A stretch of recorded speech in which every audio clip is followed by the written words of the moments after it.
Hello guys, how are you? This is my time again. Thank you for watching. Made some adjustments on our release. We are no longer releasing on Thursday. We've rescheduled to Friday because we want to have some flexible time for us to shoot soro, and for you our viewers to move Friday Tuesday pasina chamamboona, saka we've rescheduled. We are now releasing on Tuesday and Friday. Kune vasinganzwe chirungu vanonzwa shona rurimi rwamai kwete rwababa. Hazichaite musechina takuita musechishanu nekuti tinodawo nguva yakareba kunge maiki yekushanda. Zvisinei taona kuti mazuva iwaya anotipa nguva yakakwana izere yekuti tinyasoshanda zvakanaka, zvinhu zvinokudakadzai udyu hwemwoyo. Kune vanonzwa chiyanisa Babatanya watikuita. For 2 weeks program. Makuita Tuesday and Friday. For 2 weeks. Napita. It's release. Kata kuita kukuta wala babatanya. Release nisho na udazeko. Kubudita. Asaka kuita Friday. Actually, guys, what I mean is we were doing an episode on Tuesday, on Thursday. From as of now onwards, takubudisa Tuesdays and Fridays due to pressure yekushanda. Tikuda time yakati one day yekushanda kudarika yekuzorora.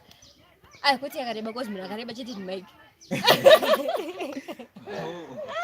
Abantu garagarara. Today time yakaita long distance. Unozama time social distance. Social distance baba choose.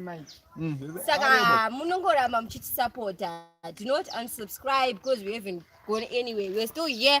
We love you. Ramba muchiti subscribe. Pata kanzi subscribe. Aparwadze kubaya guys. Unongobaya ka one chat. Kana wapedza kusubscribe pane kabhero kari paside pacho baya futi. Tikangoisa chete kuisa episodes. Kanobva karira kuti kuradza tine zvataisa. Muchaona tichikubudisa maepisodes akanaka ende anodadisa kunga Beverly. Anenge asingashungurudze kubuda kunga anenge asingashungurudzwe kunga chamunorwa. Ende anenge akarebawo maminutes akatiwo kunga maiki. Asaine stress yakaona kunge maitanya.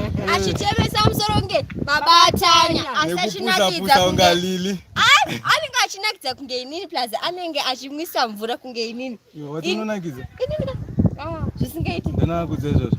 Mike wakunyepera mwana keyo. Aiwa Smike. Ndiani? Ndibabatanya. Aiwa. Mama tikufana 10 19-1. Tikufana kuudza mama kuti lira rikufana kuti sei saka tikufana kuarrange kuti tiende kumusha. Tinoudza mama kuti lira rikachita karati. Aiwa guys, lila asikuita ndinenge ndichirota hope dzinoda kubikirwa doro. Saka ona zvawasinganzwisise ndezvekuti vanofana kusiyana neni nepersonal life yangu, asi ndoda ngofara for the support you guys. I hope I'm supporta nawo yekuti ndiendeswe kumusha kuna mama, cause ndikaenda kumusha kuna mama handidzoke. Utaura doro ripiwo zedere zedi kana zambezi kenge kana lawidzani. Yanzi lawidzani ndinokudza nechirungu zita inonzi chapompa.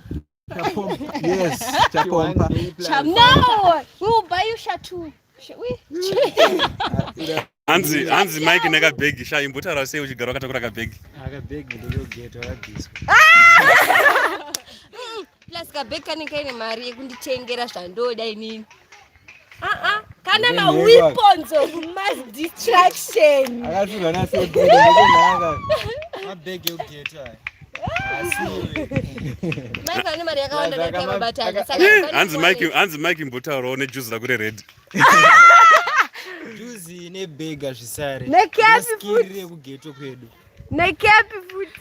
Matanya makaroro here please answer my question because munogora. Begi. Yes, I am married to Babatanya. Babatanya handisi mukadzi wako here vaudzi aiwa usadresi taura kana uri mukadzika I can be single if you want me to. And also, I can be married if you want me to. Na my time.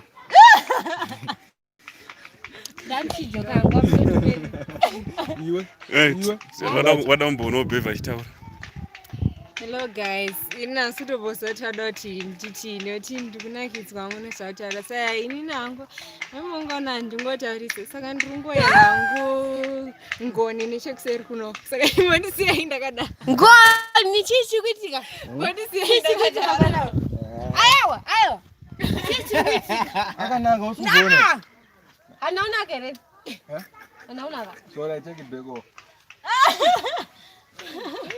akanaka meza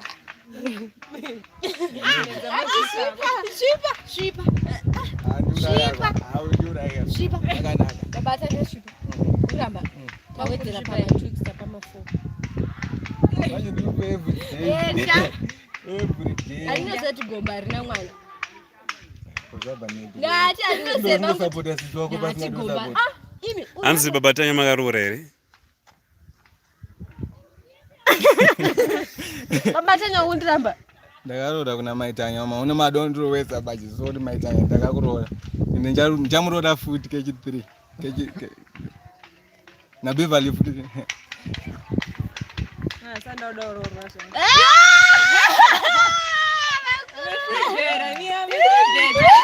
saka nyaya yako ina nyaya hanzi komudhara mufa ari kupi unfortunately wasn't on set nansi saka we didn't have him nagogo natete vovo natete vahombe vanopa vamwe mfuwira nagetu she's not here but the next time she's here we're going to talk to you again. Don't unsubscribe, invite your friends to watch. hanzi na SMG films maitanya ndokuda kana naivawo wakudewo unondirambisa kare ko zvaita seko palive here aripo kapadhuze ndiri kuona zvangu nezore rewhite hanzi maitanya nalila yetwins takabva kutamba tese kubva tiri kucrash saka kufana namajinzi ari kuexchange inodzera tane long time chitamba tese asi ninaliliti smart queens hamusi kuona anofanana hanzi aneyelo anambotaurawo ndataurawo hai sisati wanzotaurisa zvedu kozi geta anenge achingotishungurudza saka ukazoda urambochitaurisa manja unoenda pama1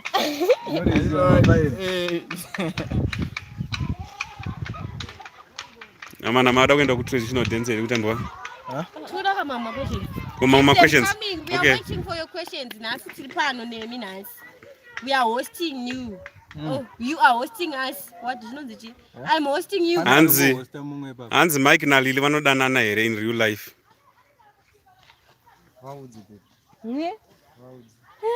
ndakanganwa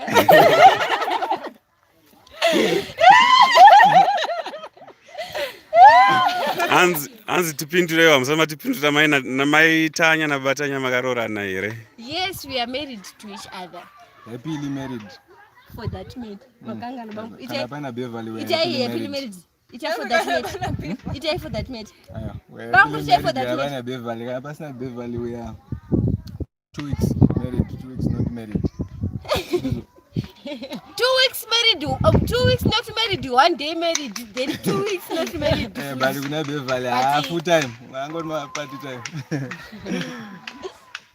sorry ifalashiranda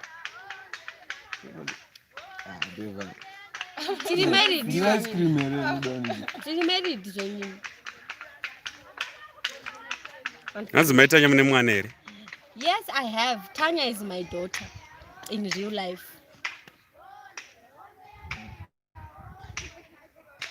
kana yakundide Tanya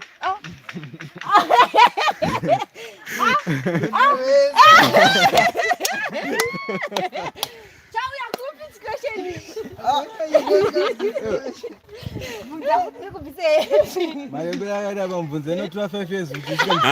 hanzi naNatasha Giani ndoda kutorera maitanya batanya. Yes baby. Yes. I am a cheater. Iwe chipe address ndikupa address because ndatotsvagirwa maitanya chimwe chidudu chinoraga. Come take Babatanya. Babatanya is useless. I am a cheater and I'm also romantic. You can have Babatanya. But then he leaves his acting and his passion kwandiri and then he can come to you. Same yesende yangu. If you want Babatanya, take Babatanya, leave the fame and the passion and the talent. And baby, we survive. Okay, it's going. Papa chine ma questions angaripo. Okay, it's going. Papa chine ma questions angaripo. Anzi Sidina Natanya vana vani. Sidina Tanya are both my children. Before I met Babatanya, like what we are doing, we are just acting our lives. CD, I had him. Disatinda tolo na Babatanya, and then Babatanya takasoita Tanya. We are still looking for Babasi due to wakende pina na satana trace yao. Katika waona walikuya don't worry. Sorry babe. Sure. I still love you. Hanzi munya ya ma jokes achanzwisisi. But it's serious. Those are tirika. The biggest face is serious one. I'd say my jokes, but honestly, we are a couple.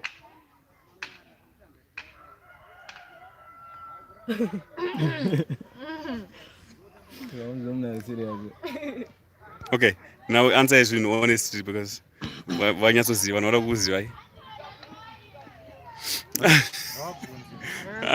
And okay, ask them to ask any question, then you answer every question honestly. Okay, you can. You now we are serious. Ask any question. We are up for 10 to 15 questions, and then talk about life. So those who want to ask questions, you can ask to report for Queen tonight. Really honest. Really honest at chat time by general jokes.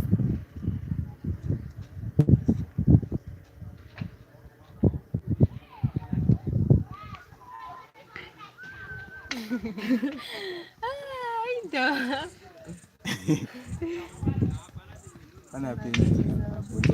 Apa zina atafunza. Ko ask ka. Vari kuvunza don't worry. Boss wala watu mkisane boss mamtana makarwana. Hanzi Mike, do you rap? Mike. Hanzi, do you rap? Taura. Kabe ndakatoka repa ma. Aiwa but music. Alright, ndafunga kuti mubvunza nyaya pakaitika rap ya Lili neni. Alright, kana iri music ya to repa futi. Toimba yese type. Okay. Next one. Hanzi Maitanya, are you married to Babatanya? I was joking. We're not married. We just met in industry and we have panic at that. And that's why we work together. That's why we get along that much. Takangonzwisisana pakushanda tese because unhu wake newangu wakada ungofanana so. Okay. Hanzi, are you real twins? Yeah, we are real twins. We are identical twins.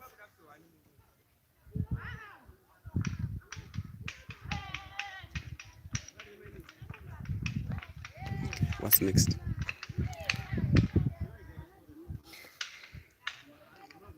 No wonder.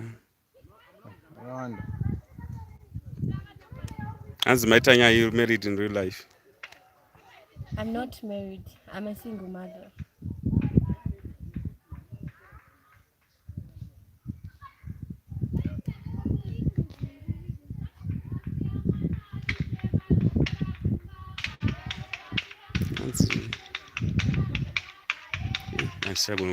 Batanya, you help me to read this.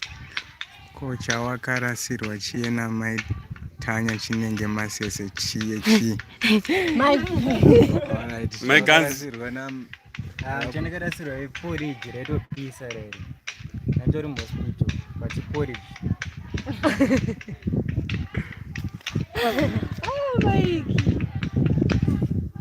And when will you launch your own match? Unokubvunza kuti Getty ari kupi? Getty, Angasina shootness. She wasn't on set today, so she was not available. But very soon she'll be around. Okay, 2 questions. Lily, are you married? I'm not married. Batanya, are you married? No. No. Are you married?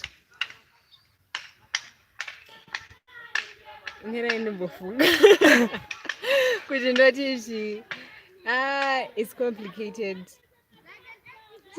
Answer. Answer is complicated. It's complicated. I'm a student, guys. I'm 18, I'm a student. It's complicated. She's in an entanglement.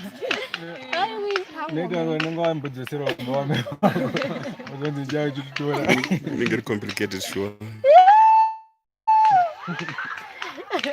Hanzi ndoda twin wamaitanya mudze iwo mira handine vichamu ndiye ari kuti anoda Lidi nevichamu. It's a fan. Munhu ari kukuda kana neni ndokuda uramba uchisapota zviri Mudzimba.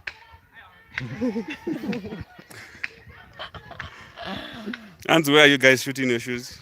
We're shooting Cooland Park in Marondera. Marandelas.